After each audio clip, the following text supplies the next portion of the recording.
You've been talking about non-duality. You've been talking about being in that present moment where you can watch the thoughts as they arise and everything else. How do you get there? Tell me and how you and then how you get there. Yeah, it is a tricky subject, because if I said, here's how you fix a toaster, you could go, here's step 1, step 2, right, step 3, and by step 4 you have now a fixed toaster. Right. And this kind of thing doesn't work that way. Although there are methods that people can do, and there's certainly really good methods that outline that like that. What those do is they can also reinforce a story, because it reinforces the sense that through time I'm going to come to the present moment. You see, which is actually an impossibility. Yeah. So you can't do that. But there are little practices, and I've got them outlined in my 3rd book coming out. Oh, tell me, you have books, okay. Talk to me about the books. Well, the first 2 books really, they don't give, some of them are actually practices and inquiries, but the first book is really just, it's called Love's Quiet Revolution. Love's Quiet Revolution. Yeah. Okay, remember that. Love's Quiet Revolution by Scott Kiloby. Yeah. You can find that on Amazon? Yeah, Amazon.com. Amazon.com, good. And I want them to find out about this. Yes, this is important stuff as far as I'm concerned. So that's a book that just basically outlines what it's like to live in the present moment and to notice what thought is doing. It's not so much instructing you as just sort of expressing what it's like to live that way. The whole book is like that.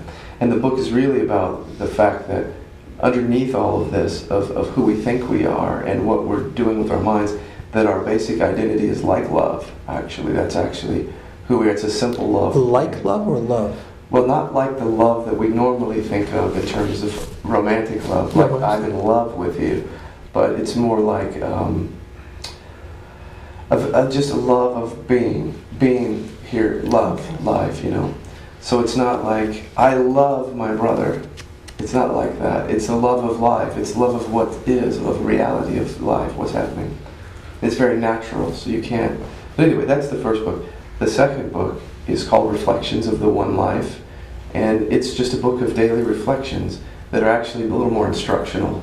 They're just little paragraphs that you read one each day. It has like January 23rd, and you read that, and it's kind of like a meditation for that day. I see. And it allows you just to sort of not take too much information and just enough information right there for the day. And you can sort of just sit with that and look into your present experience and kind of deepen into that. Almost a seed that you plant at the beginning of the day and let it grow throughout. Yeah. And there's 365 of those. Surprising. Yeah. And then the third book is the book that's not out yet, and it's a book on addiction and recovery. And it's going to be out in spring 2011, we're shooting for. Great. And it's called Natural Rest. Natural Rest. Okay. Finding Recovery Through Presence. Wow. Yeah. Finding recovery through presence. Right. I love it. Yeah. I just love it. You probably resonate with that, right? You betcha. Yeah. Well, seeing as the show is learning to live in the present moment, I that get works, it. Right. So, getting to the question of the third book, actually, it's really directed towards addiction, but it depends on how you define addiction, because you can think of addiction as I'm addicted to taking heroin or shopping or gambling, but you can also define it much more broadly in the sense that my experience always feels like there's something missing. And when you define it that way, it applies to all humans. Yeah. Because most humans, I would say a great majority. I'd say about 99 something percent. Right. Operate on the assumption that something is missing in their lives. Well, usually what you find in my experience is somebody who's striving to get the car or the house or the education or the profession or whatever it might be, and they think as soon as they get there, they'll be happy. Yeah.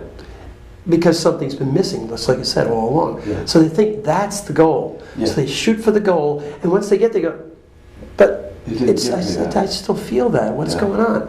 And I think what my paraphrasing is, what you're really saying is it's been there all along. Yeah.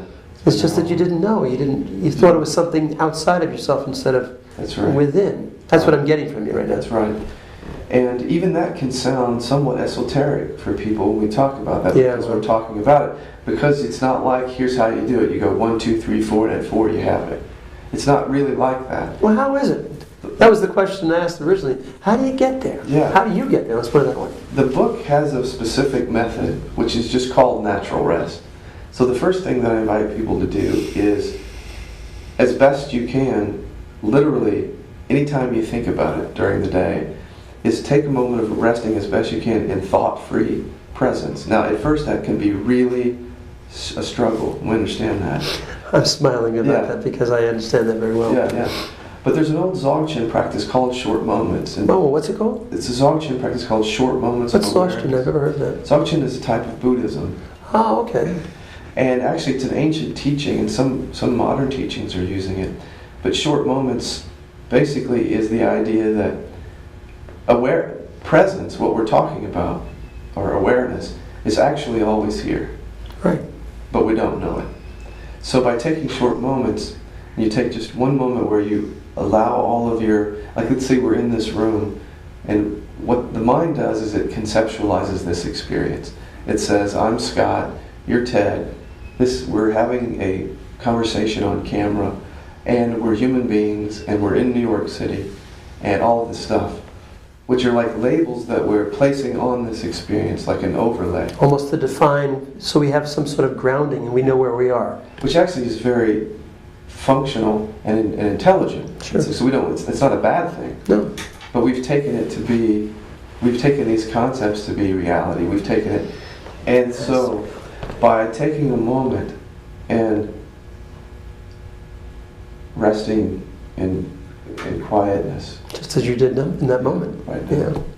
you realize that you don't have to have the thought, I'm in New York City in order to be here. And nor do you have to have the thought, I'm Scott to be here. Or you're Ted. You're just here. You're just here. Yeah. Now the first time people do that, again, it's a short moment. Yeah. So it's like, I got about a millisecond, Scott. Well, that's fine, because the next time you notice that the mind is doing what it's doing, conceptualizing about the past and future, you can take another moment and relax the mind again. And if you do this repeatedly throughout the day, whenever you think to do it, it's like a practice. What you're finding is that the presence, thought-free presence, is naturally at rest. So that's why I call it natural rest. Yeah. So when you're tapping into that on such a regular basis, no matter where you are or what you're doing, that it starts to be seen that it's the only thing about your experience that's always present, is just like a thought-free peace that's here. So what's so beautiful about that is that people get to discover it for themselves. And that kind of practice. So if people can do that, that alone is very, very powerful practice, just that. Because what it does is you start to realize I don't need all this stuff that I think I need to know about. I really don't actually need to know to be here. I can just be here. And eventually you string together the moments, I presume. Yeah. Actually, I see there's a natural return that comes. Once you start what I say is just that you're relaxing, repeatedly relaxing into thought-free presence. At some point in that practice, you don't have a choice anymore. Your body and your mind is naturally returning to You just presence. sort of shift into it. It's a shift. For some people, it can be very, very gradual, almost like you don't even know that it's happening. And then one day, you realize that you're just here most of the time. You're just here. And you don't even know really maybe how that happened, but at some point in time, that happened. I love it. Yeah. Actually, I do it, by the way. Yeah. I do exactly what you're talking about. Leonard Jacobson, when we've spoken of, talks about walking in presence. Mm-hmm. And so, since you're a criminal lawyer, you know what I'm talking about. We tend to walk from one courtroom to the next courtroom to the next courtroom, looking at the watch. Am I going to get there? Who? Yeah. And every once in a while, what I do is I just take 3 steps in presence. Mm-hmm. I just slow down. I go 1, 2, and my mind's quiet, and I just take those 3 steps, and I go, okay, now I can get back to it. Perfect. And that way, I always remind myself to go to that short moment, as you said. Yeah. And it just takes those 3 steps, and I'm back. That's and I go, okay, now we can do it again. Right. That was the rest you're talking about. Oh, it's beautiful. Thank you so much. Yeah, no, that's it. So Perfect. What's beautiful is that you're an attorney. Because people will say, Scott, how do you do this when you're an attorney? I say it's the perfect thing. Yeah. Because if you can take a moment and just relax in the middle of doing your busy work, then you're proving that this is actually present in every situation. Yeah.